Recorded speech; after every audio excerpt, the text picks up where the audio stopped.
అంత సైలెన్స్ అక్కర్లేదు, చెప్పండి. గజవాలించుకుని రకమైపోయిపోయారు బాబు మీరు. గుర్తుండిపోయేలాగా ABCDEFG 4 అక్షరాలు చెప్తారు. ABCDEFG దేనికి సంబంధించి? పిల్లలలో దేవుని చిత్తం.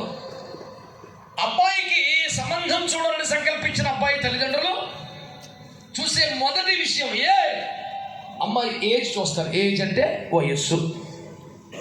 అంటే అయ్యి బాబు 35 అవుద్దులే నా విషయాలు చూడండి బాబు.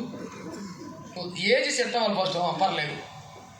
ఏజ్ సెట్ అయిన తర్వాత B స్టాండ్స్ ఫర్ బ్యూటీ. అమ్మాయి అందంగా ఉంటుందా? మా కోడలు చూడడానికి 10 మంది వరుసగా నిలబడతారా? ఈ బాబోయ్ చాలండి బాబు, ఇంకేం అక్కర్లేదు మాకు. B బ్యూటీ కూడా సెట్ అయిపోవాలి. C నీట్, నికృష్ట, పాపిటి, చెత్త, క్యాస్ట్.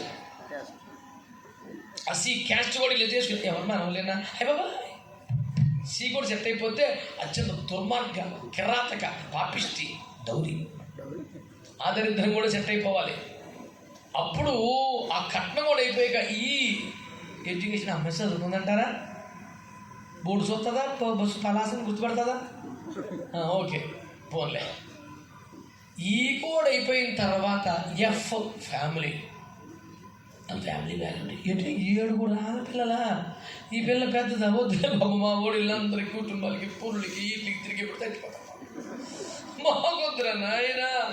ABCDEF ఇవన్నీ బాగా వెతికి సెట్ చేసుకొని ఫిక్స్ చేసుకొని అంతా అయిపోతుంది. ఆదివారం వచ్చి అయ్యారంటే ఒక చిన్న సాక్ష్యానికి సమయం ఉన్నంటారు.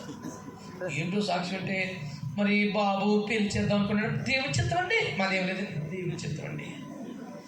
వీడి సాక్ష్యం చెప్పిన 3 నిమిషాలు 50 సార్లు చెప్తాడు దేవుని చిత్తం అండి, దేవుని చిత్తం అండి. మనం అనుకుంటాం కదా దేవుని చిత్తం అండి. మరి సంఘం అంతా ప్రార్థించాలండి, అయ్యగారు ప్రార్థించాలండి, దేవుని చిత్తం అండి. వీడి చిత్తాలు ABCDEF సెట్ అయిపోయినాయి ఆల్రెడీ.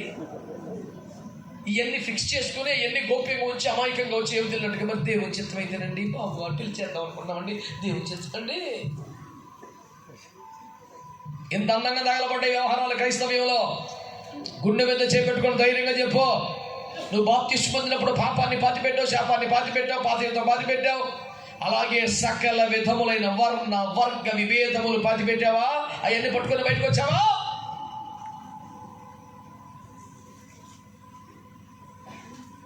అందుకనే బలిపీఠానికి సంబంధించిన ఉపదేశంలో, ప్రత్యక్ష గుడారపు పాఠాలలో ఒక బలి అర్పణ బలిపీఠం మీద పెడితే దాని మీదకి పరలోకం నుండి దేవుని అగ్ని దిగి వస్తేనే అది అంగీకరించబడదు కదా. అగ్ని రాకపోతే అంగీకారం కాదు కదా. మరి అగ్ని రావాలంటే ఏం చేయాలి? ఆ పశువు తల నరకాలి. నెంబర్ 1. మన తలంపులు, మన ఆలోచన, మన తెలివి, మన జ్ఞానం, మన చేతులు తీసేయి. నెంబర్ 1. నెంబర్ 2 ఏంటి తెలిసిన? చర్మం ఒలిసేయాలట. ఆ ఎద్దు ఎర్రదా, ఆ బియ్య తెల్లదా? 10 రంగుల్లో ఉన్న 10 ఎద్దులు 10 బలిపీఠాలను పెడితే చర్మం తీసిన తర్వాత చూస్తే ఏది ఏ రంగుతో చెప్పడానికి ఉండదు. వర్ణం వర్గం మొత్తం తీసేయాలి. యేసు రక్తమే. ఆ తర్వాత లోపల ఉన్న మైల, మస్టు, మురికి, వ్యర్థతను తీసి పడేయాలి. ఆ తర్వాత కొవ్వు తీసి పక్కన పెట్టాలి. అప్పుడంతా తగ్గింది. స్తోత్రం చెప్పండి గట్టిగా. పంపు దేవరాదా తినా అగ్ని మండించు. ఓకే, ముందు తల నరకాలరా. నీ తలంపులు, నీ తెలివి, నీ దరిద్రం తీసి పక్కన పెట్టు. సకల శాస్త్రాల్లో ప్రావీణ్యత కలిగినటువంటి మోషే గారినే దేవుడు తన తలకే గుళ్ళో పెట్టడం లేదు.